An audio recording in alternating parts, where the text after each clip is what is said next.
recent years, a new shift of paradigm was promoted in regulation related to environmental and human health issues. The conventional approach, based on control of compliance with quality standards, is now enslaved to a more comprehensive risk-based approach. But what is risk assessment? What are its goals and how should it be performed? Risk assessment is the procedure in science-based decision-making that identifies and evaluates the stress on different receptors. In the case of environmental risk assessment, the target of the study is the environment, its habitats and ecosystems. In the case of health risk assessment, the focus is on humans. A threat to the environment or humans, referred to as hazard, can be any event, specific activity, chemical or microbiological agent that has the potential of causing harm. Risk is a prediction and a measure of the likelihood and severity of the potential adverse effects of the hazard. Risk assessment final goal is safety. Thus, it should be followed by risk control and management, by weighting alternatives and selecting appropriate actions, considering also technical, economical and political issues, and risk communication as integral parts of the decision process. Risk assessment and management approaches have a wide range of applications, including the design of regulation, for instance, in determining societally acceptable risk level, which may form the basis for the environmental standards, prioritization of risk, for instance, in the determination of which chemical to regulate first, or to decide how to allocate resources to the control of different types of risk, or providing a basis for site-specific decisions, for instance, in land use planning or siting of hazardous installations. In the case of water resources, environmental risk assessment may be performed, for instance, to evaluate the hazard resulting from treated or untreated wastewater discharge into surface waters, while human health risk assessment may evaluate the effects of chemical and microbial quality of consumed drinking water or crops foods irrigated with reclaimed wastewater according to agricultural reuse practices. Both environmental and human health risk assessments follow several stages, starting from the problem formulation, defining the scope and the boundaries of the analysis, and helping to make the risk assessment process transparent by explicitly stating the underlying assumptions. Then, hazard and exposure characterizations follow. Hazard characterization examines the potential hazard, such as the chemical or agent of concern, its toxicity, and the effects potentially associated with exposure.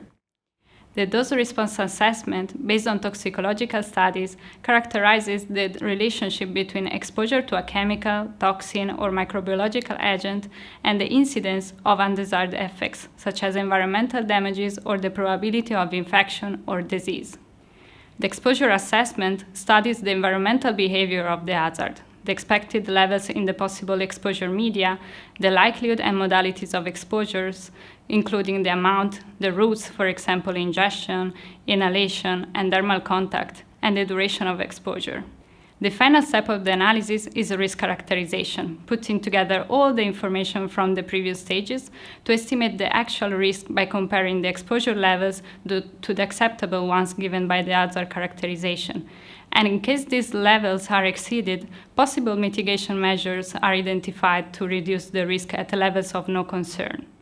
Most risk assessments rely on mathematical models to estimate risk as a function of one or more inputs, for example, the fate and transport of a chemical in the environment, its build-up in the food chain, its toxicity, and the routes of exposure for humans.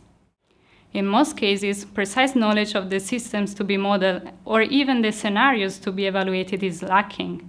Furthermore, several parameters are characterized by inherent natural variations, diversity, and heterogeneity over time, space, or individuals within a population or life stage.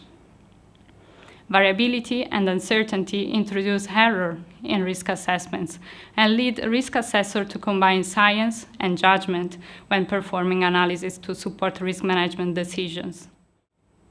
Traditionally, risk assessment follows a deterministic approach in which risk assessors select a single value for each model input and generate point estimates of risk associated with a central tendency or reasonable worst cases.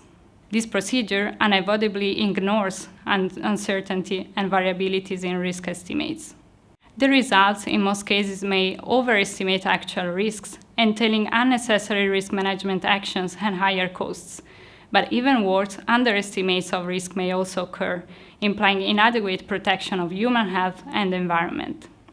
Probabilistic risk assessment, in its simplest form, is a group of techniques that incorporate variability and uncertainty into risk assessment by characterizing them in some or all the model inputs. With probabilistic approaches such as Monte Carlo simulations, risk assessors propagate input uncertainty and/or variability distribution through the model to produce distribution estimates of both the hazard and exposure levels, estimating the risk with its probability distribution instead of point estimates. Making uncertainty and inherent variability visible and estimating their potential contribution to the risk are the main advantages of the probabilistic approach, which also contributes to improving the transparency and credibility of the risk assessment procedure, even in the case of limited data. In comparison to the deterministic approach, the probabilistic assessment appears more realistic, providing an overall picture of risks in the population and not just of extreme cases. Furthermore, risk assessors can avoid worst-case assumptions, but using all the available information, they have improved possibilities in ranking issues and prioritizing mitigation solutions.